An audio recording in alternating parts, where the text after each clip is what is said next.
Actually, let me click record. Because to charge it, you have to take the cover off, and someone had put like a safe path sticker right on the seam. Like, so I would have had to mess up the sticker, put a new one back, and I'm like, let's just put it up, and I'll let the sun do what it needs to do. So, it should do it automatically, so it should be fine.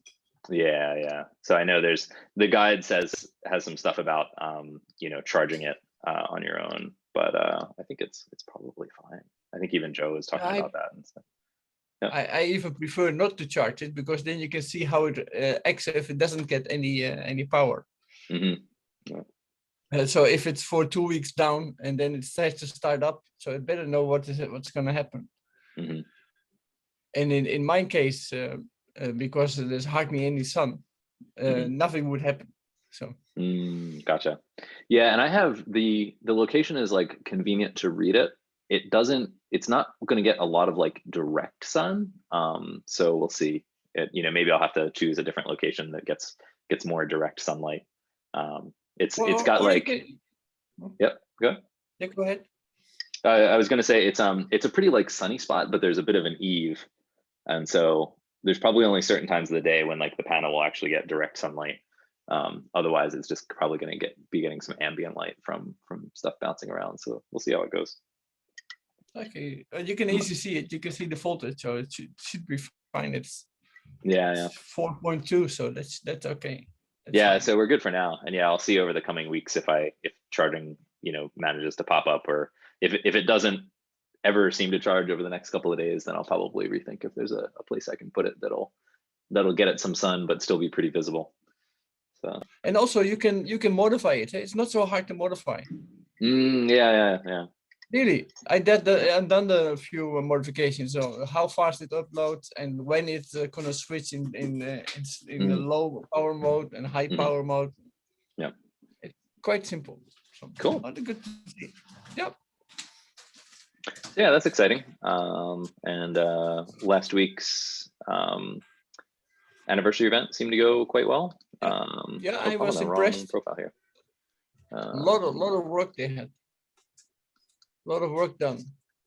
Yeah, it was really cool to actually see so many people coming out of the woodwork to do translation, and the day-to-day we tend to focus so much on the technology, so it was nice to see people coming in to do like web page designs and video translations and video editing and all that sort of stuff. So I was impressed by the European group. The discussions they had, the questioning about the data, and and Jan also there. First time I saw Jan, really. Oh yeah, I'll have to go back and watch it. I watched the European stuff for a while and then went to bed, and Jan hadn't joined by the time I had to sign off. So so I'll have to go back and watch the recording. Cool. I don't know if there's like a whole lot to update. I've been, so like out of the last 4 weeks, or actually, and it's going to be next week as well. So like if I look 2 weeks ago and 2 weeks in advance, out of those 4 weeks, I will have been on call for 3 of them. So like basically this month is like nothing but me being on pager for work, which means almost none of this type of stuff is happening right now. But after, you're okay? Yeah, it's stressful, but I'll get through it. And then after that I have a break, but so basically, next week is my last week of on call, and then like I have a good month where I'll be not on call for a while, so hopefully I'll have a little bit more time to work more on this one, because I think this one I tried to get Ato poking at it, but I don't think he's taken a look at it yet. No, I didn't notice it. But the basic idea I think works, and then what I can do is just do the same thing. Instead of centered on certain device IDs, I can just have it centered on any device ID, which should be any point cast, and then do basically the same technique where I just export everything as CSV first, and then do a big import into Elasticsearch. And also, I think also older bGeigy stuff should be in there, ngGeigies and. Yep, ngGeigy is definitely in there. I wasn't going to import bGeigy yet. We could play with that. What I was thinking is, since we're most interested in like sort of the fixed sensor graphs at this stage, what I was going to do is just do this procedure for anything that has a device ID, which would be all the ngGeigies, point casts, maybe some early Solicast data points as well. We'll see. basically get all of those imported, and then sort of see where we stand. And then if we want to start doing bgeigis, I think that would be interesting, but I'm inclined to even like put those in a different index in Elasticsearch, like to maybe isolate them out so that we could work on that one separately, you know. Anyway, yeah, so I think that's the the rough idea. better idea. Yeah. And also there is, before the bgeigi nano, there's just the bgeigis also. There's quite a lot of data still there. Yeah, Before so long as it before has the nano. yeah, all of the fixed sensor stuff seems to have one of these device IDs. So I Yes, was, like I said, have. I was gonna go with this first, is basically just import anything that's in the measurement table that has a device ID, export that pretty raw, which is what I did here. Like I didn't really do, like, as you can see, like I literally just did like an export, That's it, yeah. no filtering or anything. And then so like literally I just shoved that all raw into Elasticsearch. No, And that's good. it came out quite well. So I think we can Yes, do I that. was impressed. Yeah. The way that I did it has a 100 megabyte limit, but I think what we can do is just, if we do like a script that does it instead of using because I use the Kibana data visualizer app, and obviously that's in your browser, so they have like 100 megabyte limit, probably just to not kill the browser. But I think if I just write a little script that does basically the same thing, we probably won't have to worry so much about the 100 megabyte limit. And I was actually looking. Yeah, go ahead. Well, I was thinking that I was disappointed that Peter didn't use that graph, because this is great work. If you, I mean, the level going down. This is a great example of what's going on, and he didn't use the graph in the whole event. Yeah, I was disappointed in that. Yeah, because this is great, because this is wonderful work you've done, and I think it shows what the work that Safecast is doing. Yeah, long-term measurements. Yeah, I don't know. I could ping Peter and make sure he's appropriately aware of it, I guess. But I think the one thing that I saw that I would say like seemed kind of common, it seemed to be a lot more discussions around like kind of community response to the data rather than the data itself, which was kind of interesting. So so I don't know. I think there'll be a space for this kind of stuff, especially once it's more filled out and not just centered on one location. Yeah, cool. So yeah, there's that. There's what else is like handled. A2 fixed up the TT serve problem, which is good. So I didn't see that. Yeah, so like all new devices should be showing up now. I haven't put my name on mine, but like you can see even mine is there. So for a little while we weren't importing the new ones because of the change in the format coming from TT serve, but A2 fixed that up. The next thing I would love to do is get Emre's pages in here, but let me see what the latest is. Emre was struggling a lot with like the code quality checks. Yeah, and A2 has been helping him out a little bit, but I think we're still failing. So yeah, it looks like A2 has been making some changes, but yeah, these are still failing out, which is, it's a shame because it's a much nicer looking page. But we're having some trouble doing it in a way that the code quality checks are happy with it. Yeah. Matt, can I ask? This is Peter here. Right. I finally had a chance to join. So, can I ask what quality code checks are? Is that something that is critical, or it's nice? Well, it's not something I think like we could turn it off. It's the Let's sort of turn thing it that off. could cause us confusion down the road. Let's turn it off and let's try to play with it so we can see what it is. Cool. And because we're still not launching anything in terms of devices, because the next batch that is going to be really going to customers for Blues is still not happening for at least a few weeks. Yeah. So if we have it out now, we can play with it and see if it really works. Everybody can give feedback. Maybe that's an idea. Yeah. But Peter, this is the real time. This is the replacement for real time. This is not the grafana directly. The grafana works fine. No, I'm not sure what you're talking about. I thought this is the landing page, right? I'll show you an example. Oh, sorry, maybe I missed that. I misunderstood that. Yeah, you missed that. You didn't know that. Yeah, so what we have today is like this super basic page that also takes quite a while to load because it's using like a double embed. And then this is the new version of it that has kind of like a nicer looking map. I don't have a lot of data for mine yet, but if it's a sensor that's been around for a while, it has like the switchable CNF going on as well. Your sensor should be on its way. Oh no, I turned it on this morning. So yeah, this is you got it. Okay, great. This is working, but the graphs don't look interesting because it's only 2 data points so far, right? Like I literally turned it on like an hour ago. Yeah, no, it will look better tomorrow. But okay, that's awesome. So this page is now the page that you will get replacement because we need to talk to Ray and team as well. They kind of made now the landing page, but we're kind of buried in there. Yeah, it should have been the other way around. It should come to us. Yeah, and I think I talked with Ray a little bit about this, that he doesn't plan to ever have any sort of like commenting or image attachments or kind of any of that sharing capability in the AirNote Live stuff. So I think what we can do is basically continue to work on this page, work on the images. Actually, I should upload that photo of mine that I have, in my phone. And like eventually we can probably set it up so that AirNote.live forwards directly to us. And then we could even manage, because if we get the pin code in the scan, then we can call NoteHub in order to do, it just redirected me because I took the key out. So it's kind of important for us that it is very visible that this is Safecast and you can do stuff. Mm-hmm. And also people need to, at some point, also find our donation page, because that's the only way we can get anything out of it. Yep. So please have that in mind. And and I think I'm not thrilled with technical perfection. I'm more thrilled with MVPs. Let's get it out of the door. Let's start using it. Let's keep on improving it, so that that speeds up the cycle of figuring out things much better than it's this or that. But what I don't understand is like this.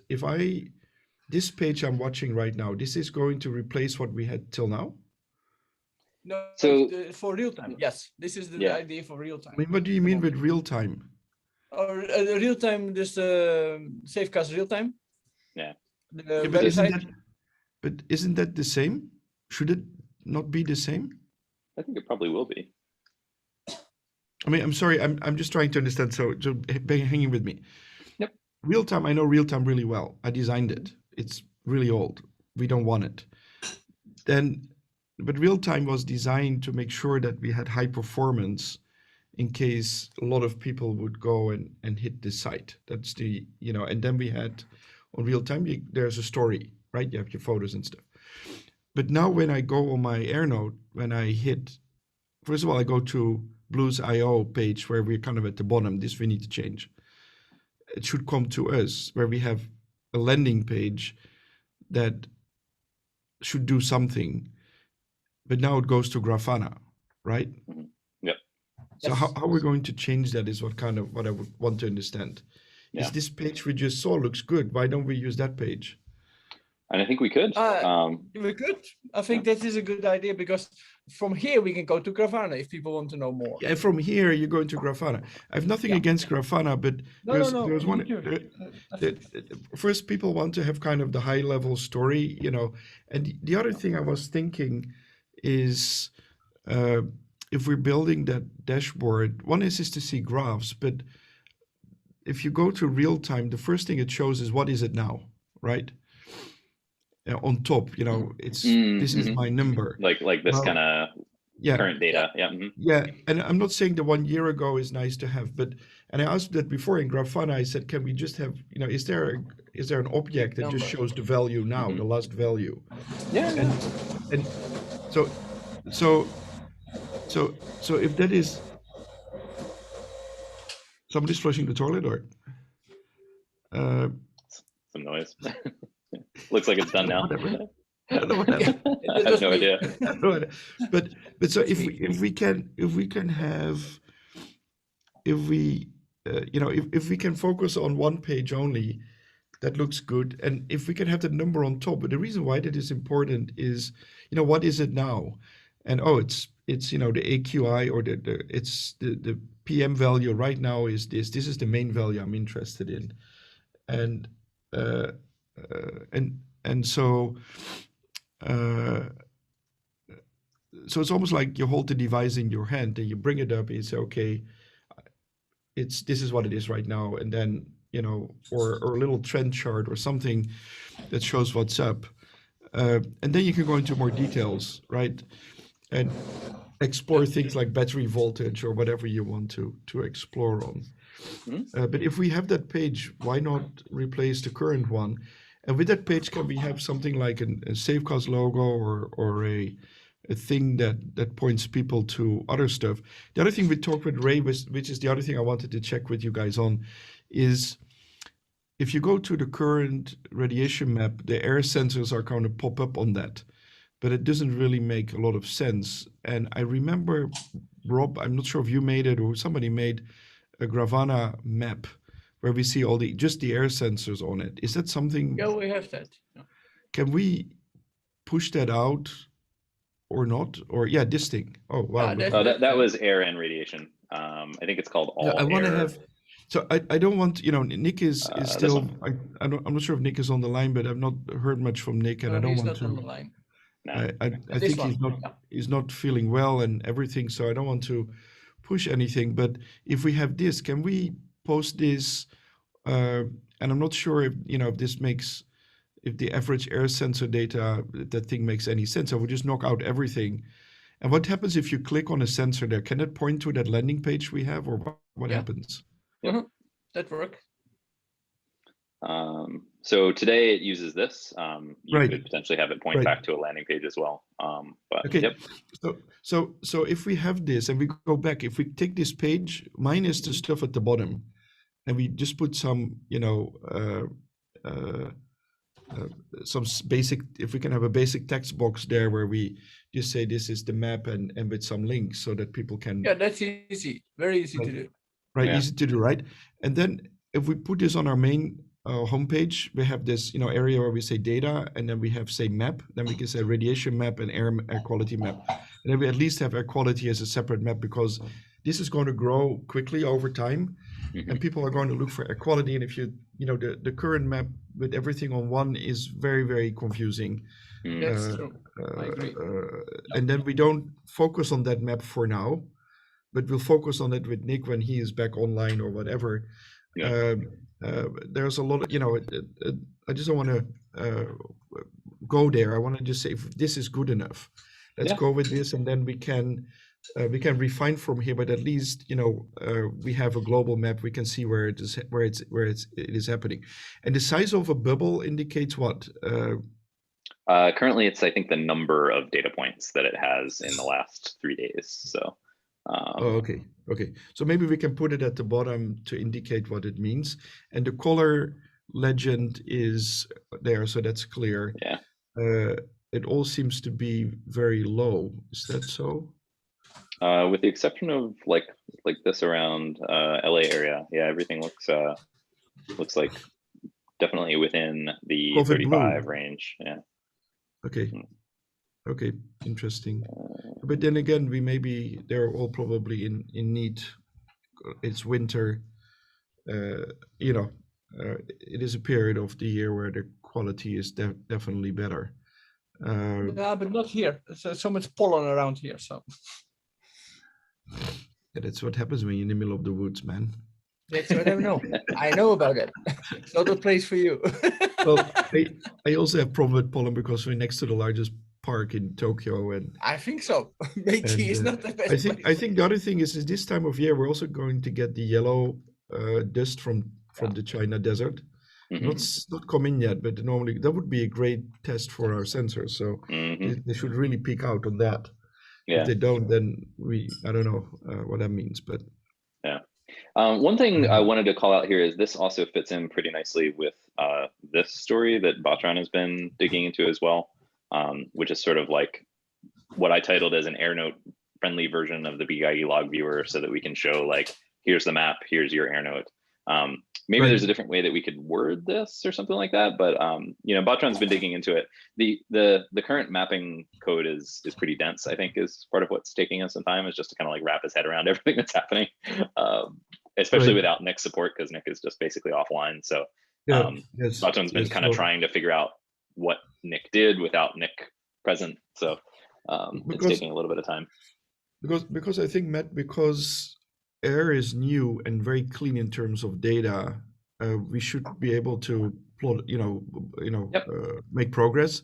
If it comes to radiation data, specifically historical data, there's all kind of this and that, because of the older, the older data sets had some oddities, but the current data set is also very clean. I'm not, we did a lot of work on the approvals and everything, and I don't see weird stuff coming through through the shop, so to speak, a lot anymore. So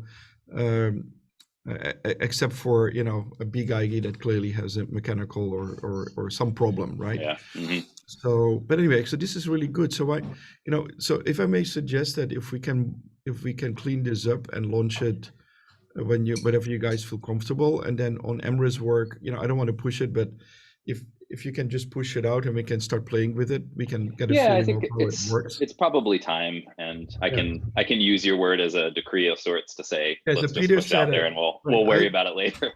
Right now, I'm the person responsible for pressing the button. I've done that throughout our life, and it sometimes backfires, but it has never caused us a real problem. So, which I think is probably true in this case as well. I know what you're saying, and I'm very much aware of it. I work with software every day, so in other things, and it just depends on. But in this case, I would say we're better off going and have all of us try it out, and give you feedback, not just on the quality of the code, but just hey, what about this and what about that? We can here in this menu we can bring in we need to if you go to and probably Rob, I'm not sure, we need to ask Sean or whoever can do it, but we should just create a radiation map and air quality map under data. And get rid of that single map thing, because it's not maintainable. And my worry is that if Blues is going to have more and more of these out of the door, then this then we don't have the map. Then I would agree with Ray. Why are we sending it to you? We should at least have the map. And I saw that you can click on it. That's great. You get all the details. I think that's a good start. Let's start with that. And then we can easily remove this bottom panel for now, or put it elsewhere or whatever. This could just be This could just be one big fat map. I don't know how fast this will go, but at some point it will go fast. Suddenly we'll have a lot of stuff. So, and I don't know what is the best visualization here. Maybe Bartran or others can start thinking about making this different. But this is our base map. This is kind of, here's the data. You can see it. It's not, we're not, Safecast is all about open data. So if we are not showing it, I think we're not doing our most important job, is just to get it out of the door. Sure. Right. Then, because also Nick's map has some other issues as to what gets shown and not shown, and I still don't understand. I was looking at it yesterday, and there are some sensors missing on this map. And if you go to where I live, I have 3 sensors on my house, and it can only find one. And it groups the sensors together too. I thought so. Yeah, I know that, but it doesn't. Go the little 3. Yeah, here, go. That's why. Is this one or this one? Where's your house again? Which one? No, around there. Just zoom in a little bit more, because it will expand.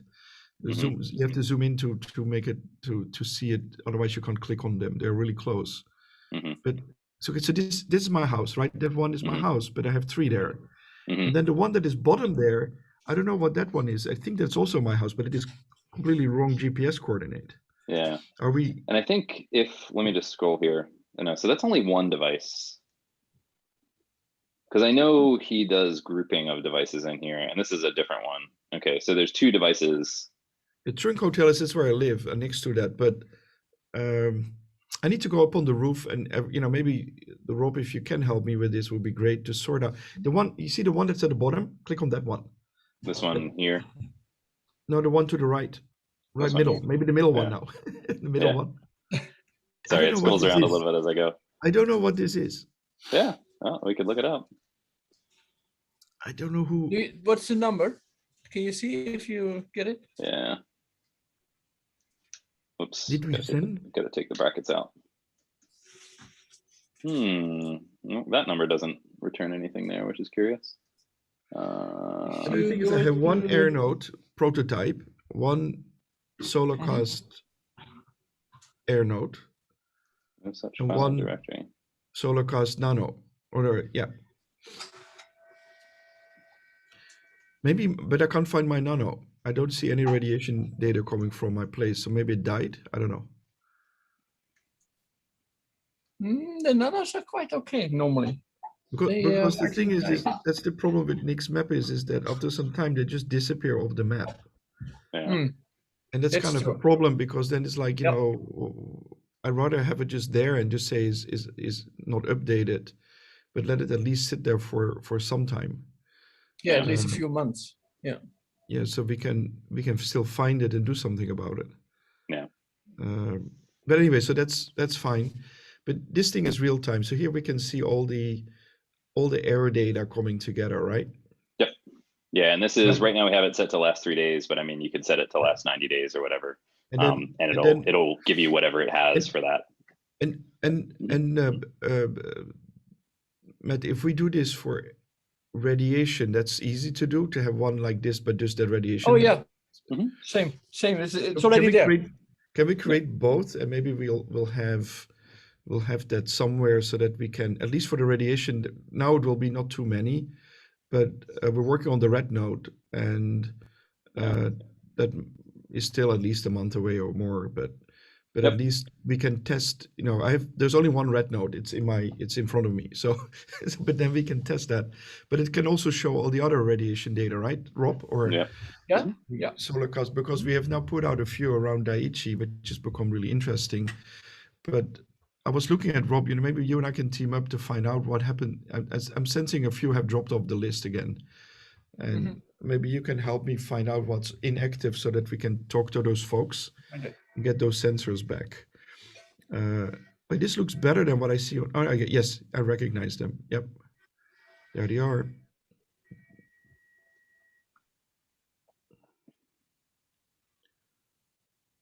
Yep. Yep, they're fine. How do I know this is a whatever sensor? On this page, you don't. You know, that's one of the things that like we are going to be limited by on Grafana. So like Grafana doesn't have a way to say like, oh, this data has like a class of Solarcast, so I'm going to show it in the Solarcast dashboard. That's the sort of thing that we're going to have to build out. So the device stories pages for. Okay, that's fine. That's fine. We can pick it up from PTSurf. So yeah.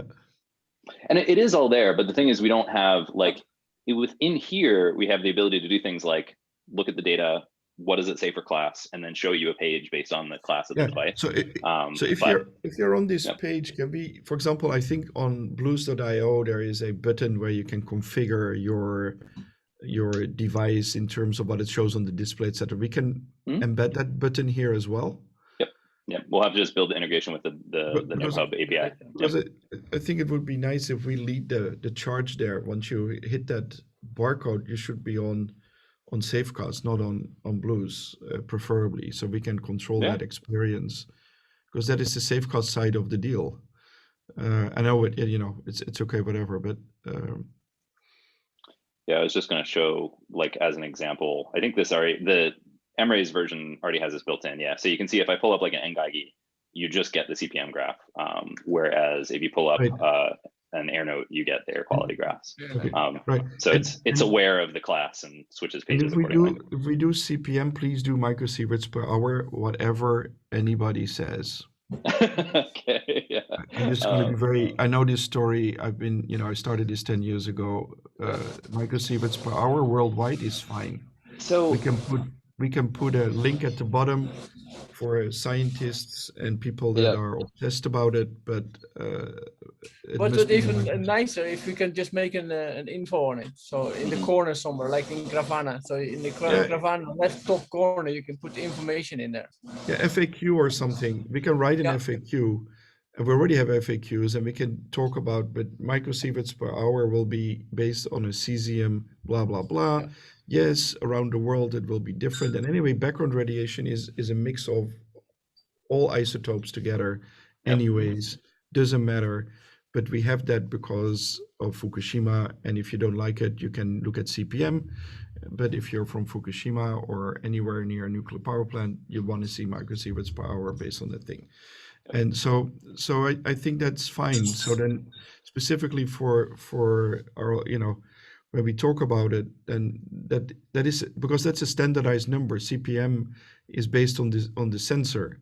So if you look at CPM between two different sensors, you can't compare them, right? Yeah.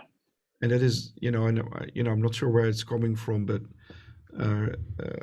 CPM is the measurement. We should show it, but we should have a big caveat on it at the bottom, is that CPM is dependent on the sensor in the thing, and that's why we're showing microsievert per hour as a way to standardize that across sensors, right? Yep. And by the way, background radiation is anyways a very debatable topic. I can talk about it as much as anybody else. And it doesn't really have a meaning because that's background radiation. It's there always. And each sensor will have a different residual reaction to it. That anyways can't be characterized because all characterizations is assuming there's only one isotope at play. Yep. So and actually what we're talking about here is another really good example of why I think our future lies on the API site and not in Grafana, because like being able to do things like recognize, okay, this device is an air node. We know that its cesium conversion factor is going to be this number. Like Grafana is not going to be able to do that for us probably ever, whereas this can do it for us pretty readily. So and I'm not against Grafana either. It's we should just use the tools that get us where we want to go. Yeah. But Grafana is also useful. It's just easy. That page is easy to play with, and we don't have to maintain it. But this landing page, we can keep on refining it. The other thing, anyway, so we can work on this. So let's start with assembling these and launch it. So that I have one kind of a goal in my mind is April 9th is the Global IoT Day, and I know that Ray was mentioning it as well. I think they also kind of focusing around the day to do some more promotion. And I think also around the day more, the first people that bought AirNodes are going to get them.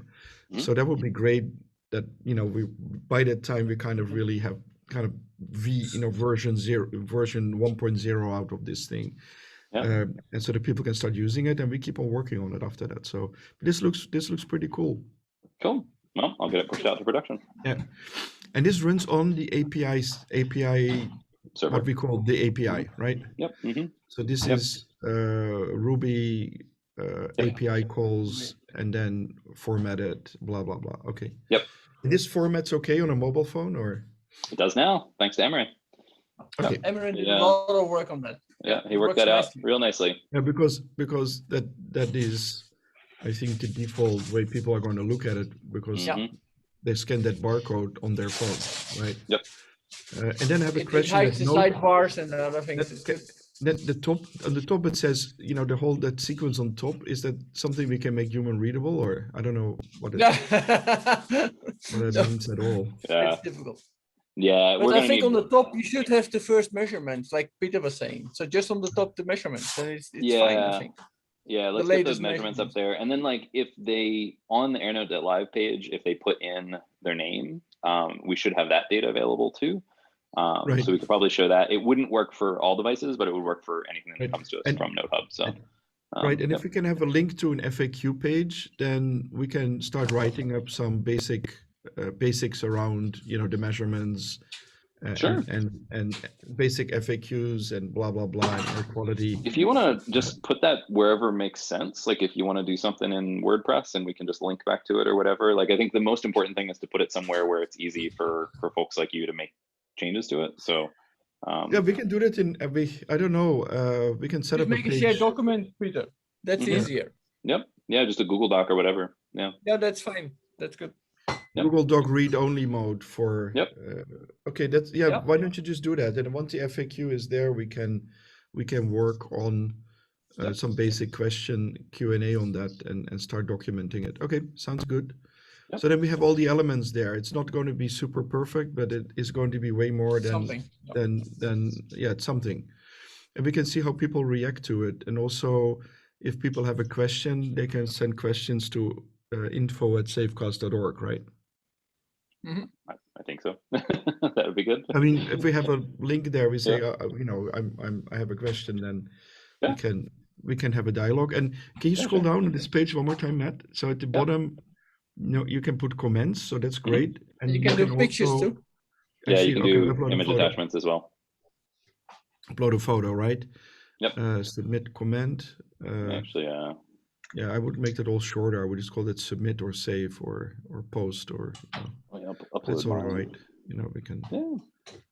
Matt. So here, and how do we know Matt is Matt? There's a registration somewhere that happens. That's Yep. so that right now that happens on airnote.live.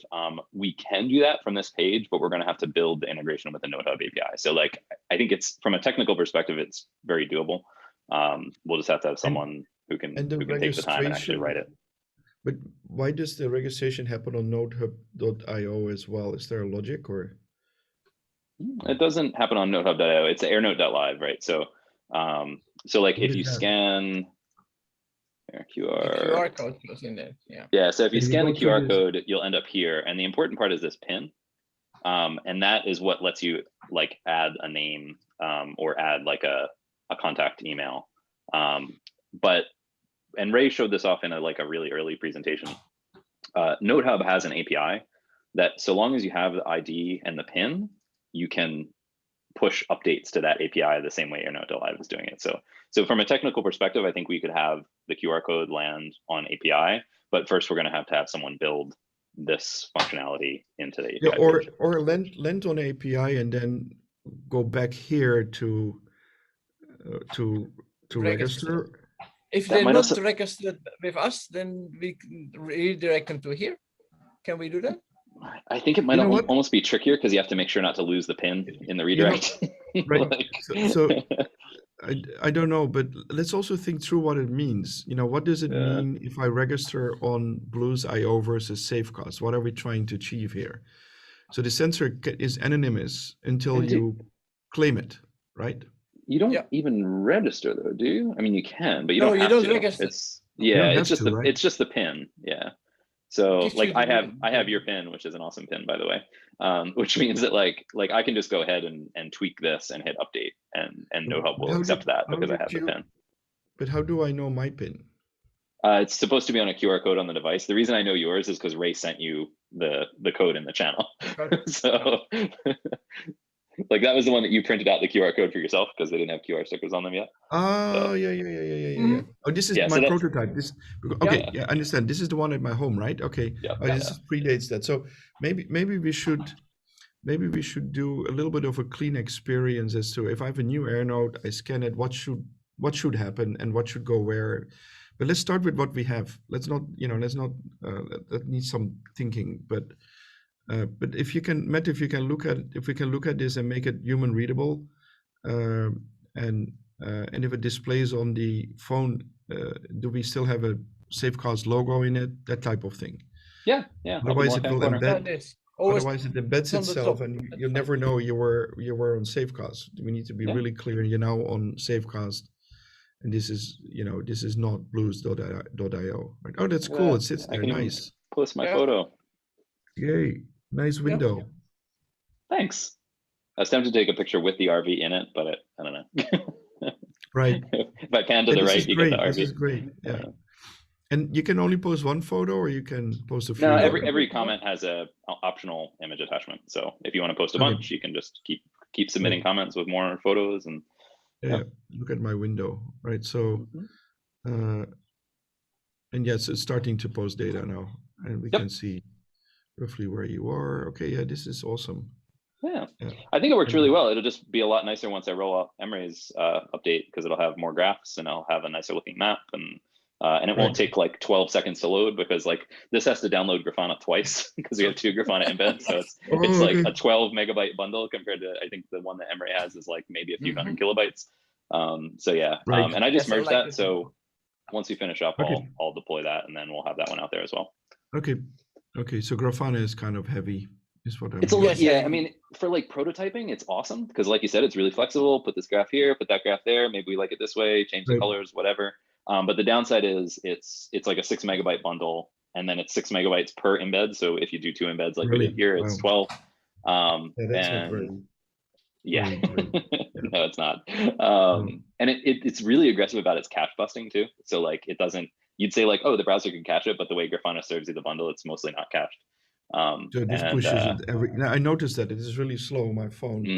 yep. Yeah. And that's why. Whereas what Emre did is way faster. And also Yeah. we don't cache bust on like every page load the way Grafana does. So you'll like any JavaScript Right. libraries that Emre's using, that'll get cached once, and then you shouldn't ever really download it again. So Matt, to put on top of here, you know, RQ, air quality, you know, now, you know, this is the value on top. That would be Yep. something that is doable here, that's right? easy. Yeah. Yeah. Yeah. Yeah, and we should Yeah. maybe have a Safecast logo on somewhere mixed into the mix, and then maybe Yeah, a but it's simple already link. there, Peter. On the Huh? left side, Safecast. You see the logo? Oh no, but that won't. You know, this is mobile friendly. I don't know how does it look on mobile. It looks a lot like this. Okay, so it kind of squeezes in. Okay. Yeah. Okay. Okay, that's fine. That's fine. Yeah. I think this All is right. good. Yeah, good enough. Good enough. Yeah. Yes, I now understand what happens. That menu on the left collapses into Yeah. that thing Yeah. on the top. Yes. All right. Uh-huh. Okay, This is very wonderful clean. work of Emre. He did a very good job on that. I agree. Yeah, looks it's fantastic. I would say go for it. Cool. And I'll then- push it out.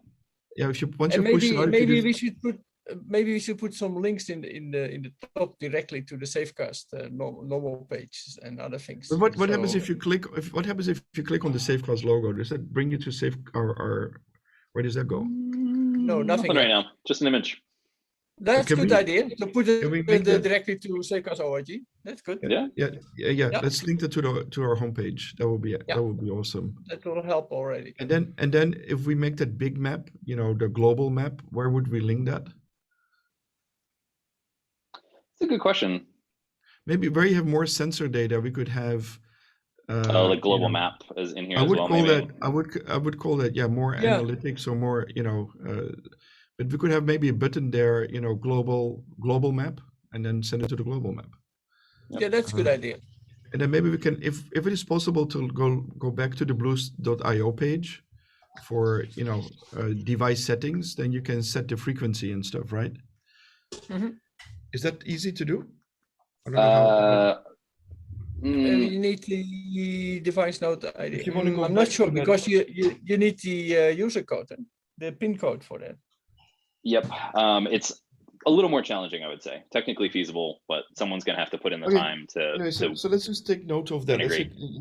Let's get the easy stuff out first, otherwise it will take time. So, Yep. but I'm just thinking aloud. But the thing on that page that Ray has, I assume that if you want to set the frequency differently, that is an API call to his system, right? That's what it is. Yes, So we could. because that feeds back. That feeds back to the device I itself. think that you know how those two things interact or coexist is something we should maybe do some thinking around first before we go and do things, because I don't know what makes the most sense there at this point. So let's just go with what we have.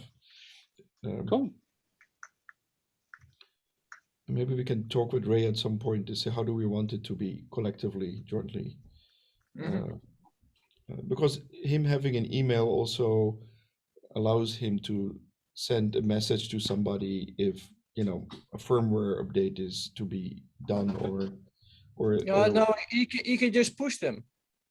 I know, or I'm just saying, you know, you could send somebody a message to say, hey, So before doing that, yeah. yeah. Another thing I think what is interesting will be to set notifications at some point to say you notify me if this you know, if there's a level goes up, or another notification could be to tell people that, hey, your sensor has gone offline, and give them instructions how to get it back online.